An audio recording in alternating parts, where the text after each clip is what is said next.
Hello, Tony. Hello, nice to see you. Nice to see you too.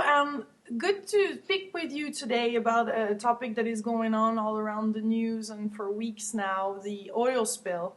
And I wanted to Yes, have your own opinion and a whole view of the situation. How do you see what is really happening here for you? okay. I don't follow the news, so I'm really not sure what's happening out there. But of course, I live in the world, so people speak about this as a major catastrophe and environmental disaster.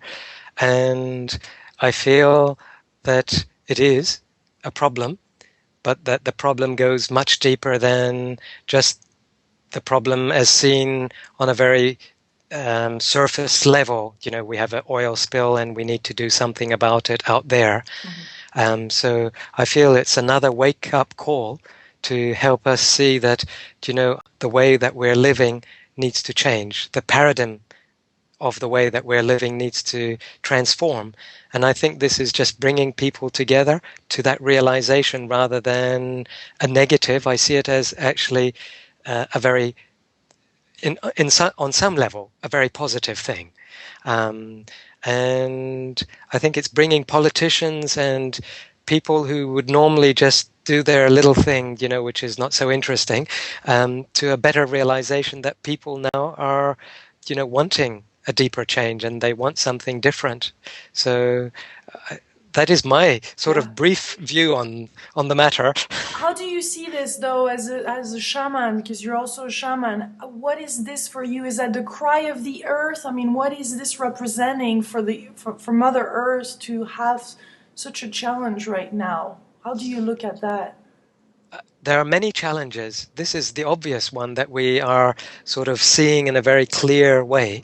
There are so many, I wouldn't say negative things, but so many strong things happening at the moment that this is just another item that we need to, look at in a more, um, in a more, in a bigger picture than just, this is a problem.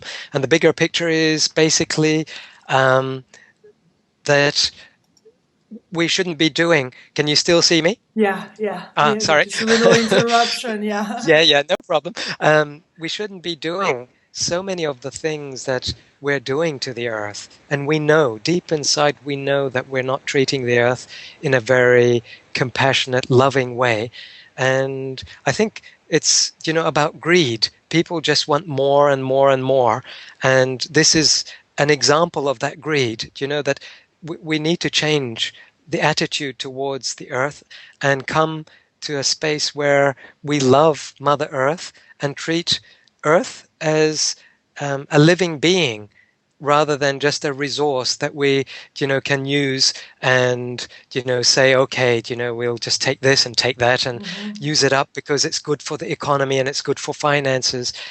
I don't feel that we have understood really the importance of our relationship with Mother Earth.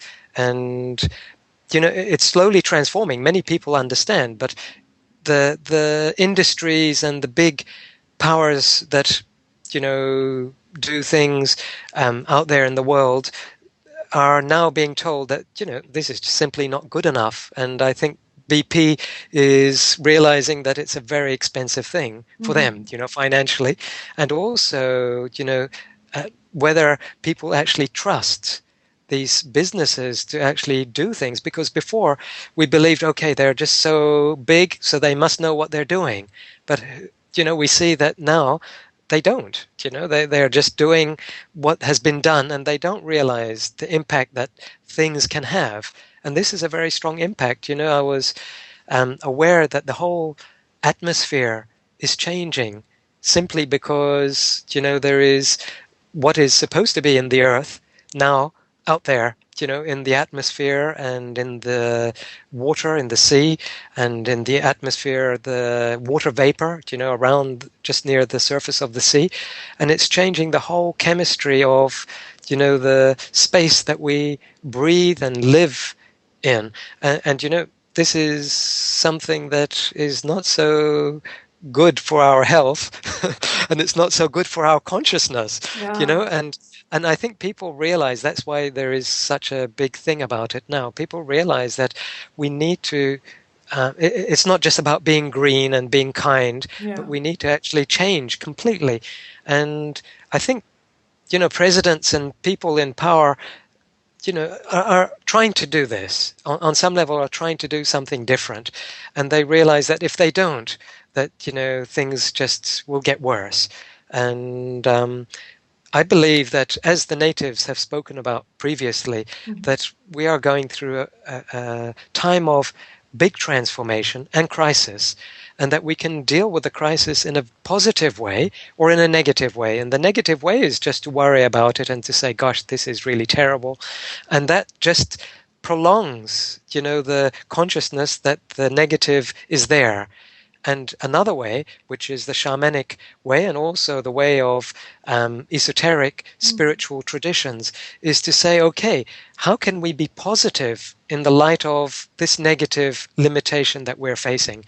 And it is possible, that people then see the step forward rather than just reach a point where they say, okay, this is just so bad. What can Yeah. we do? It's a space that we can't even deal with, so we might as well just sort of give up. And I feel we can't give up. We Yeah. have to just really go for it, not just for ourselves or Mother Earth, but for our children and for, the future of consciousness in this manifested reality of the world that we live in, our great grandchildren. How, Yeah. how will they be, when they look back at what happened and say, oh gosh, what a wonderful thing it was because it changed so much. Yeah. And often disasters do that. They create a strong impetus for things to actually change. So a new view of life emerges out of that. Exactly. Out of the ashes, the phoenix rises, Hmm. and there is something new that no one knows about, that is possible. And for me, what I see as a future thing is that actually we won't rely on resources that, um, you know, are not so harmonious to use, that we will actually look into other resources that are there, and technologies that are there today that can be used in a very beautiful way to assist humanity to feel good in the space that we're inhabiting, rather than polluting and creating all the things that actually happens when we don't do things consciously. And I think petrol is on its way out, Hmm. even though people don't see that. I think there is now a reason to look at different things. And I hope that politicians and you and me and people like us, um, take the step to do things a little bit differently, and not just, to buy the cheapest and say, this is the best because, I save a few euros or dollars here or there, but to use consciousness to take the steps Hmm. forward. So what are the new resources that will emerge from this, you think? Well, I think that they're already there, and some of the resources are um, the renewable resources such as wind power, solar power, but there are other resources that scientists, if they're given the possibility, can develop.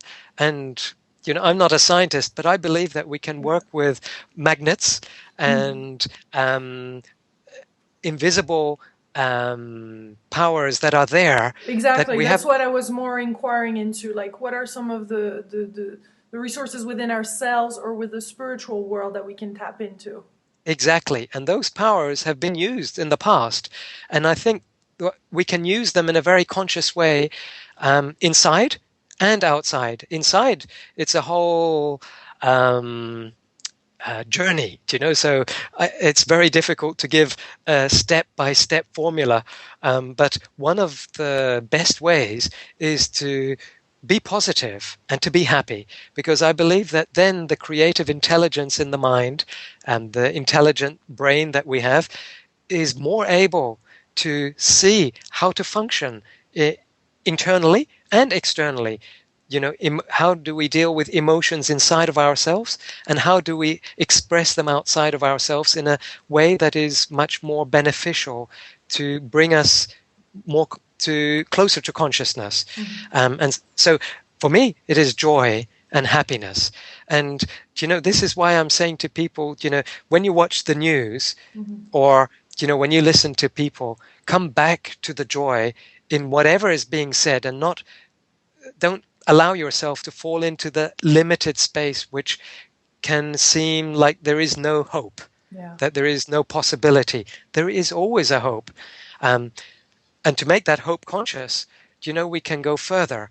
As ancient traditions have spoken, to make a dream a reality, the first step is to believe the dream within the dream. Tell us more about that. Tell us more about that, please. Okay. So, when we go to sleep and we have a dream, and the dream is always, we just can't get there. We're running after something, or we're frustrated because the dream just doesn't go to the place where we need to go to. We can actually change the whole dynamics of what is happening. And basically, why we can't get there is because the old paradigm is there in the space and holding on to this old idea that there is no possibility, but there is a possibility. And the way to do that is to go into the dream, for example, when you're asleep, and to bring joy into the dream.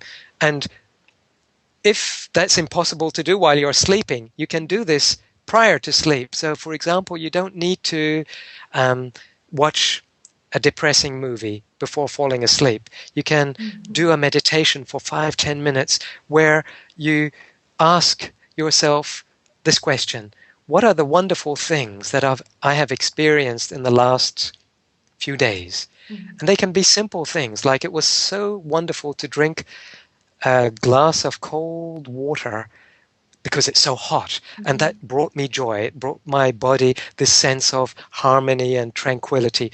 And it can be another very simple thing, like, gosh, it was so beautiful to see those birds flying in the sky. They looked so elegant or majestic. It doesn't have to be a major thing. And to find all those little beautiful points inside of yourself, to remember joy just before you're falling asleep. And then that carries with it the power of a new paradigm, which means that you're bringing joy into that space, which is now in your sleep. And that creates creative, powerful intelligence to guide you into the spaces that are difficult to maneuver within if you are not really seeing things from that expansive, joyous, happy space. So how can we plant the seed, Tony, of this joy into something like the oil spill, or into something negative that appears negative in our life? If you're a politician or a journalist, it is great to, speak about, okay, there is a problem, but what about speaking about the solutions and the possibilities, and asking people to, I don't know if this is possible on major news networks, but why not, to ask, let's have a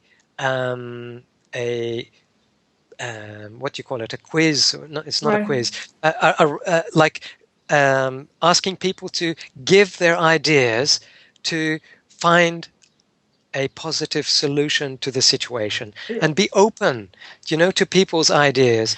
Maybe the president can create like a foundation, not just for this oil spill, but for future problems, with ideas, and invite those little people around to create something positive. Like the internet was created just a few people sitting around a table and discussing a possibility. Why not? And the internet today is like, okay, everyone uses the internet and it's a major part of everyone's life. But why not do that with the problems, And so that creates a happy cooperative space. And so rather than feel that we have to battle with things, we find that we are accessing this flow of intelligence from all levels, from inside. Maybe in a dream, we see a solution. Exactly, that was my question. Like, how can we plant that seed of joy within that dream, or at the end of the day, find the light and the joy within whatever is happening? It's easy. It's so easy. It's a matter of believing that that seed is there, and then that seed grows by itself. but most people just don't believe that that seed even exists, because their mind is so occupied in other directions. So this is why the meditation of bringing joy and remembering what you have gratitude towards and what you have a feeling of happiness towards creates this new space. And then the seed emerges by itself because it's there. You don't actually have to find it. It's there. And what it needs is the nourishing and openness to allow it to grow so that you can recognize what the seed is and then access that information directly. This was done in ancient traditions, in shamanic traditions. If there was a problem in the community, if there was disharmony, and it was not possible to resolve because all the normal things that people did just brought them nowhere, then they would go to what is called the unconscious by psychologists, or the dream world, this invisible world that we don't understand very well.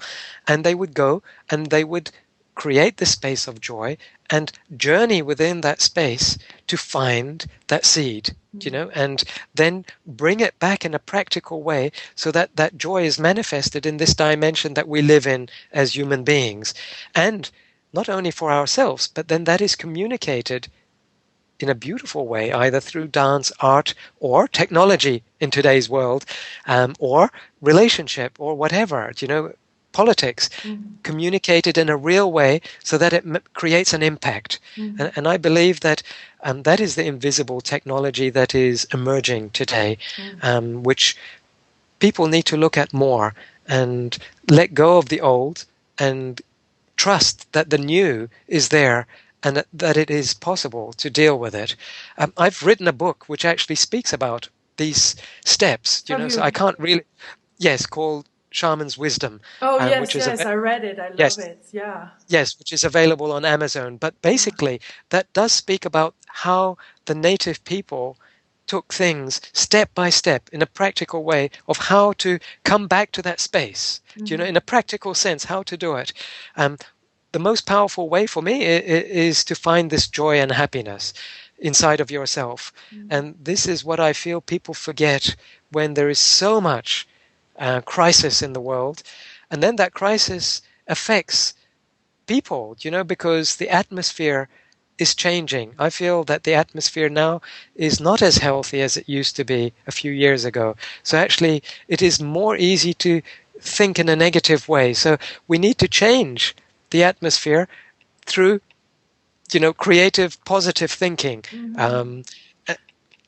Yeah, I just love the idea of that. When you speak about that, I really see the yin and the yang sign with the, that white seed inside the black area, and by focusing on that light in this time of darkness or crisis, or that doesn't need to be put in, qualified as such, but really seeing that how, that seed of joy and light is within that darkness. So why not focus on that? And it works, because I know there is a scientist writer in Japan who works with water. Yes, and Dr. polluted Emoto, water. Yeah. Exactly. I had the and opportunity to interview him. He's fantastic too. Exactly. And he goes to different places and he works with polluted water. And actually, I think technology and intention and joyous intention can create a very powerful way of changing physical structures. And I believe that we need to change the physical structures around us, not just water, but the atmosphere that we live in, because it's so different today than what it used to be. And we can do that through meditation. Meditation and clear intention can create physical changes, which are unbelievable. People then, say, my gosh, how is that possible that you can actually do that? It is possible. And as he shows, through his experiments and his work, that, things actually physically change. And that is on one level, the water, but we can actually change, many other things that are not so visible. Water is an element that we can relate to, but there are very invisible dimensions that go beyond water, earth, fire, that we need to work with.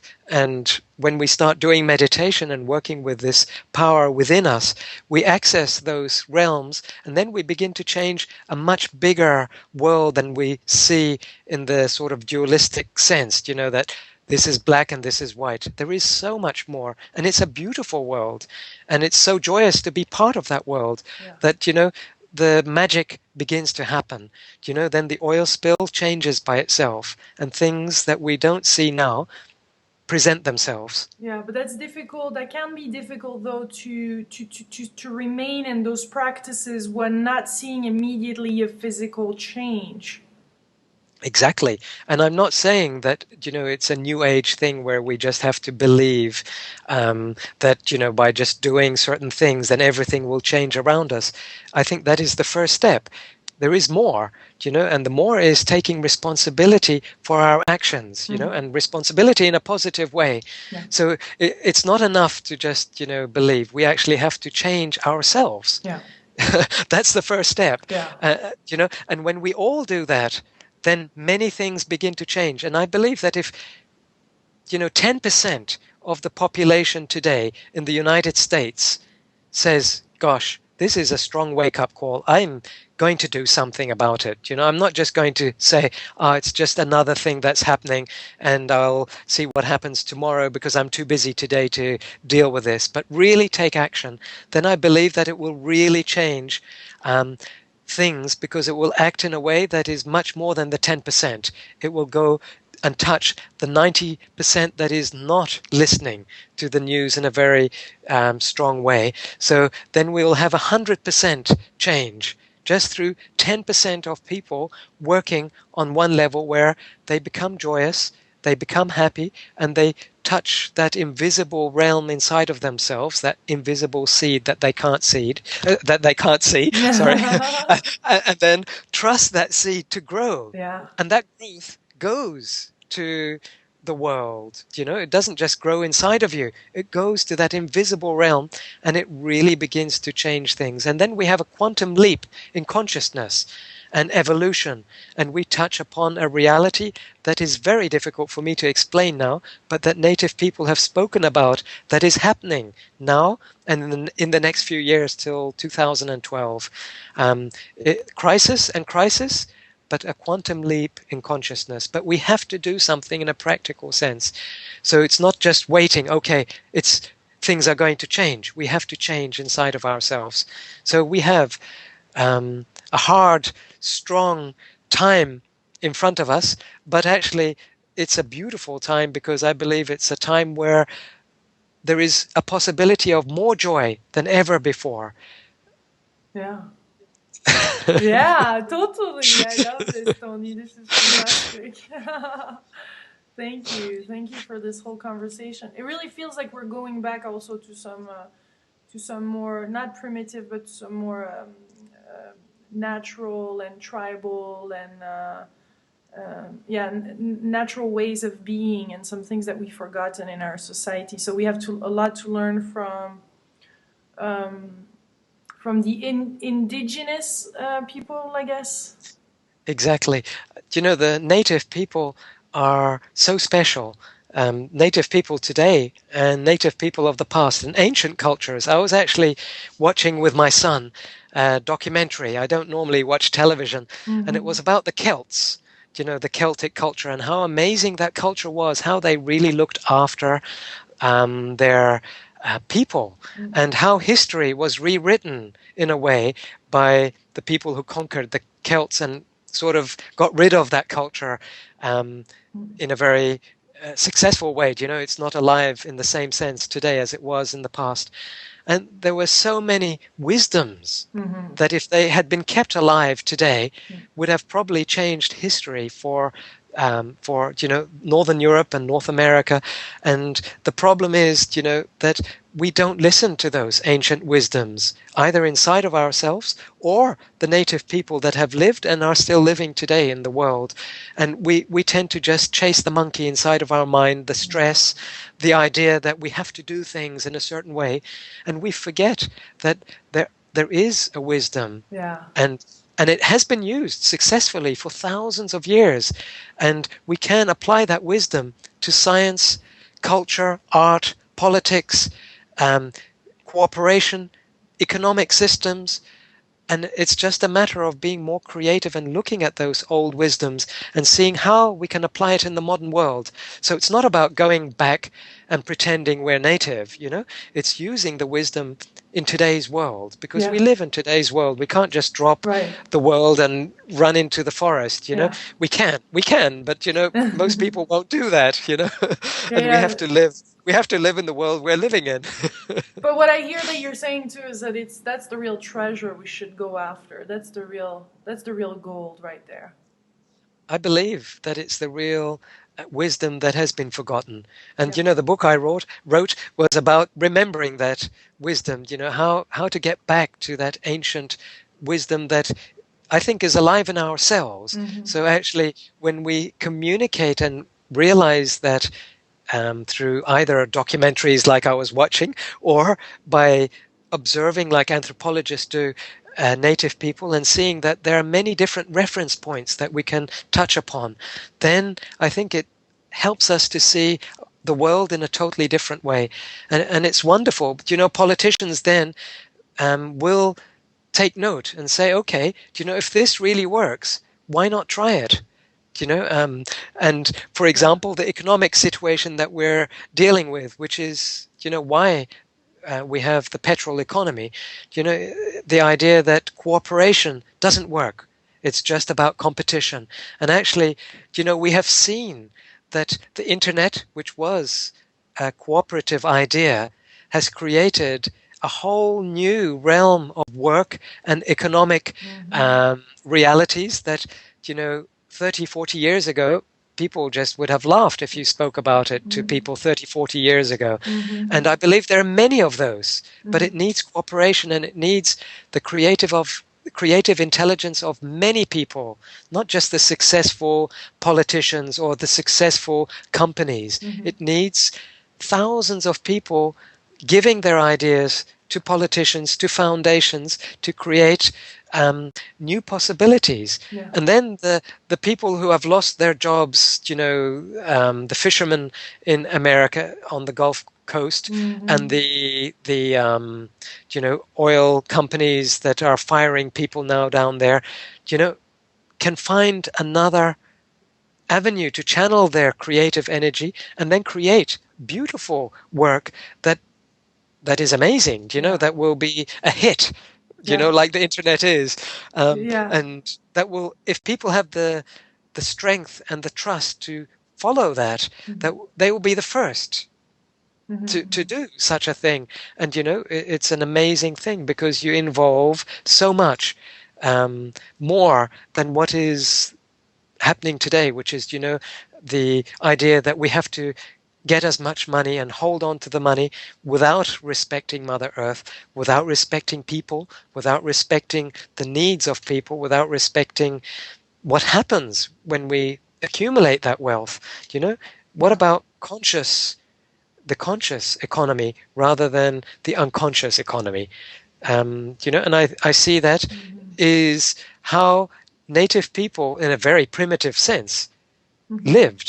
Mm-hmm. And if we look at their structure, we can apply some of that into today's world, and I think it will create more happiness, and people will be more secure and more alive in their sense of what a wonderful place this is, not worrying, gosh, am I going to lose my job?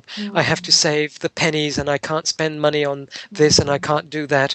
And that is all limited, lacking joy ideas. Yeah. And I believe that we have to celebrate life and just see the potential and beauty in it rather than, fall into those little traps in a practical sense as well as in an inner sense, in our meditations.